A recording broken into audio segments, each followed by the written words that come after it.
เทปมันมามีอยู่ในเฮือนเทียบสองด้วยกันซ้ำเนาะ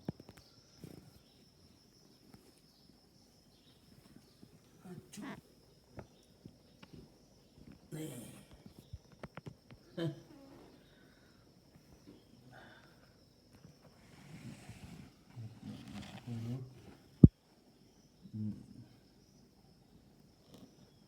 ความไทย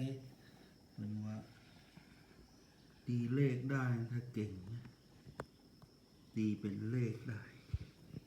แต่นี้ไม่รู้จะตีเลขอะไรลองดูแล้วกันตามเลยเนาะ